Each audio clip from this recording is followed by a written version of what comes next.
এই জায়গাটার নাম কি? জায়গাটার নাম হচ্ছে খুশবাগ।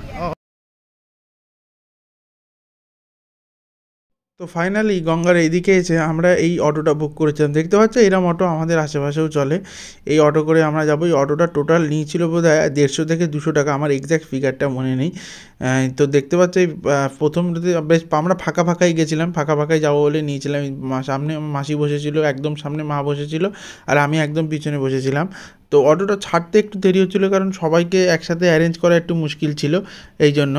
তো এই যে ফাইনালি দেখছো অটো ড্রাইভারও চলে এসে, এবার আমরা যাব খোশবার দিকে। এই জায়গাটার নাম কি?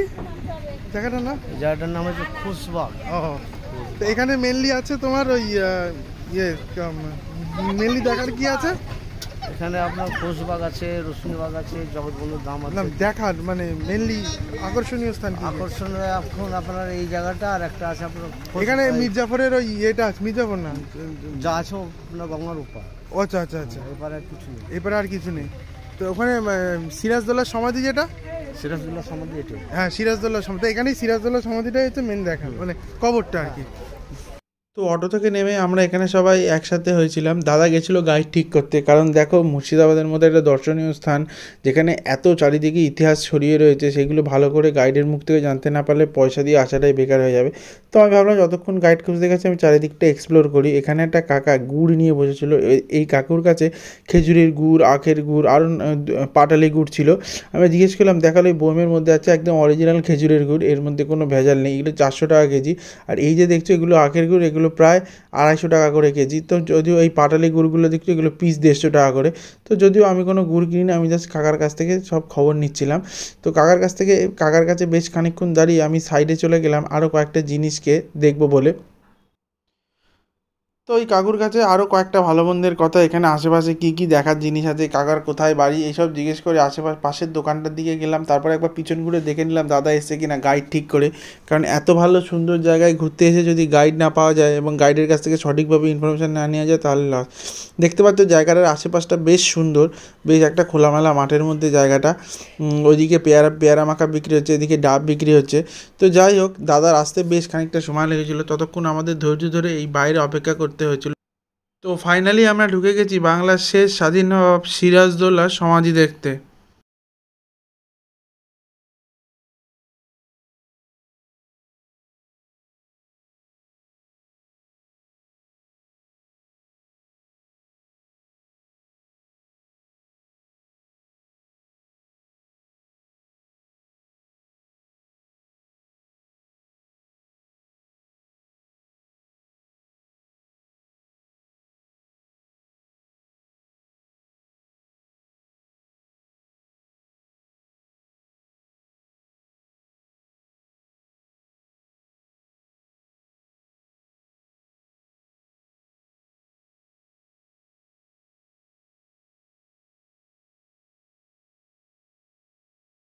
এই যে জায়গাটা দেখছো, এইটা হচ্ছে সেই জায়গা যেখানে সিরাজদৌল্লার আত্মীয়দের সমাধি দেওয়া রয়েছে। সিরাজদৌল্লাকে যখন মৃত্যুদণ্ড দেওয়া হয় তার আগে সিরাজদৌল্লা নিজের আত্মীয়দের শেষ একবারের জন্য দেখতে চেয়েছিলেন। ব্রিটিশরা তাই সিরাজদৌল্লাকে ফাঁসি দেওয়ার আগে তার শেষ ইচ্ছে পূরণ করার জন্য সেই সময় ঢাকা এবং দিল্লি থেকে তার আত্মীয় স্বজনদের নিয়ে এসেছিলেন, এবং আত্মীয় স্বজনদের সিরাজের সাথে দেখা করার পরই তাদের একটা নিমন্ত্রণ সভা আয়োজন করে সেইখানকার খাবারে বিষ মিশিয়ে তাদের মেরে ফেলা হয়েছিল, যাতে সিরাজদৌল্লার মৃত্যুর পর কোনোভাবেই সিরাজের সিংহাসনের আর কোনো দাবিদার না থাকে। তাহলে বুঝতেই পারছো ব্রিটিশরা কতটা নিষ্ঠুর ছিল। এই যে জায়গা দেখছো, এই যে উঁচু জায়গাটা, ওই আত্মীয়দের মধ্যে যে দুজন সবচেয়ে বয়োজ্যেষ্ঠ ছিল তাদের কবর, আর বাকিটা অন্য আত্মীয় স্বজনদের কবর। এই যে কবরটা দেখছো এটা হচ্ছে তার কবর। সিরাজদৌল্লা যখন পালিয়েছিল তাকে যে মাঝিটা হেল্প করেছিল সেই মাঝির কবর, এবং ওইদিকে রয়েছে ওনার স্ত্রীর কবর।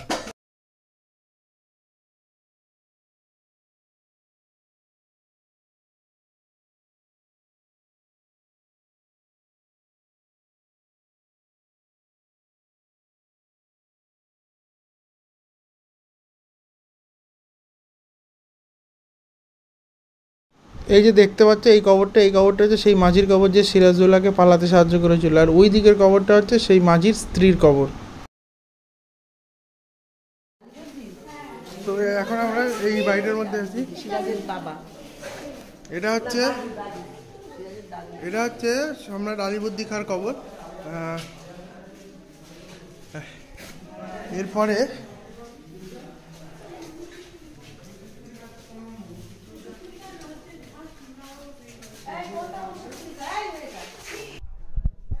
তো এখন আমরা এসেছি সিরাজদৌল্লা সমাধি দেখতে। এইটা হচ্ছে সিরাজদৌল্লা সমাধি, এটা সিরাজ এইটা হচ্ছে সিরাজদৌল্লা সমাধি, এই যে যেটা জুম করে দেখালাম।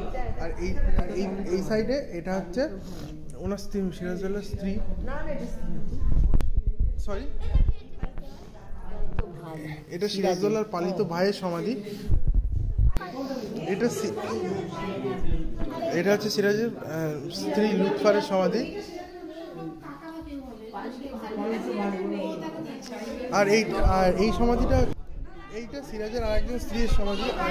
হ্যাঁ, আর এইটা হচ্ছে লুৎফারের সমাধি। এটা হচ্ছে সিরাজের অন্যতম স্ত্রী লুৎফারের সমাধি।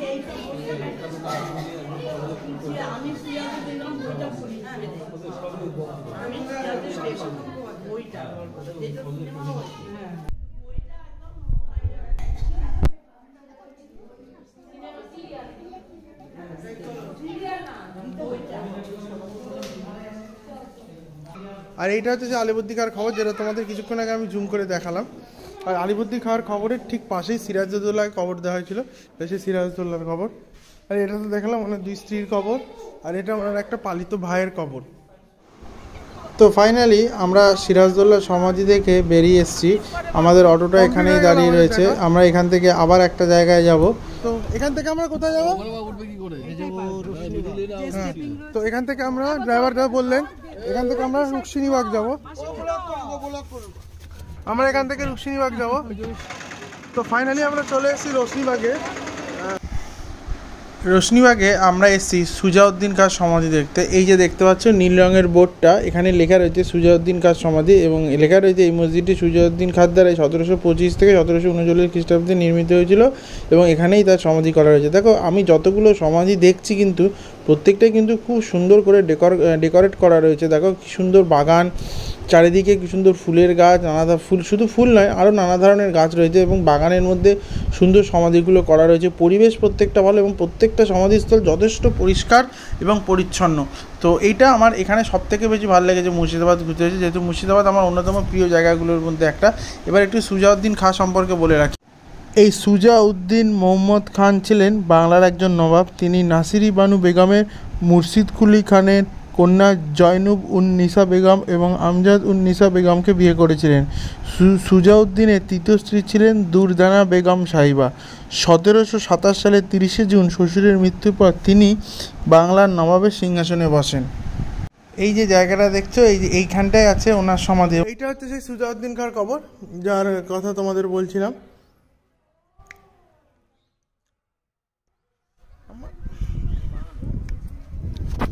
এই যে ভাষাটা এখানে লেখা দেখছো কবরের ওপরে, এটা কিন্তু পার্সি ভাষা, এটা আরবি ভাষা না।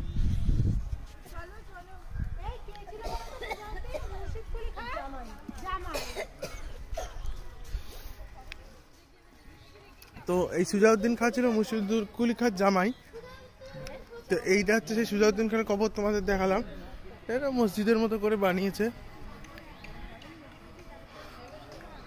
এমনি জায়গাটা খুব ছিমছাম, সুন্দর করে পার্কের মতো করে বানানো, সুন্দর বাগান। কিছু না, এমনি বসেছি কেন, খাওয়া আছে বেশ। ওরা আসুক, ওদিকের লোকের আমাদের এই সমাধিটা দেখা কমপ্লিট, সুজাউদ্দিন খাঁ সমাধিটা। তো এরপরে আমরা কোথায় যাব সেটা আমরা ড্রাইভারকে জিজ্ঞেস করবো, আমাদের অটো ড্রাইভারকে। হ্যাঁ, জগৎবন্ধু ধাম। তো এই দুজন হচ্ছে আমাদের অটো ড্রাইভার।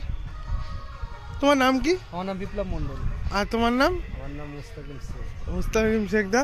এই দুজন এখানে, তোমরা কত বছর ধরে এখানে চালাচ্ছ? আমরা বছর মোটামুটি 14। হ্যাঁ, তোমরা দুজন? আমার 6। ও, একজন 14 বছর আর একজন 6 বছর ধরে অটো চালাচ্ছে এখানে। তো এরপরে আমরা যাব, দাদা জায়গাটার নাম আর একবার বলো। ও, এরপরে আমরা যাব জগৎবন্ধু ধামে। ড্রাইভারদের জিজ্ঞেস করে বাইরে বেরিয়ে এসে দেখি সবাই মিলে এখানে ডাব খেতে ব্যস্ত। তো স্বাভাবিকভাবে আমি একটা ডাব খেলাম, এই সামনে দাদা দাঁড়িয়ে রয়েছে, দাদাই খাচ্ছে, যেহেতু দাদাই সব ট্যুর অপারেটার, তাই সব খরচা দাদারই। তো এই ডাবগুলো বেশ কচি ছিল, আমি একটা ডাব খেয়েছি, মাকেও ডাব খেতে দেখলাম। তো এই ডাব খেয়ে আমরা চলে গেলাম জগৎবন্ধু ধামের দিকে। তো নেক্সট ব্লগে আবার তোমাদের জগৎবন্ধু ধামে দেখা হবে। Thank you for watching this video.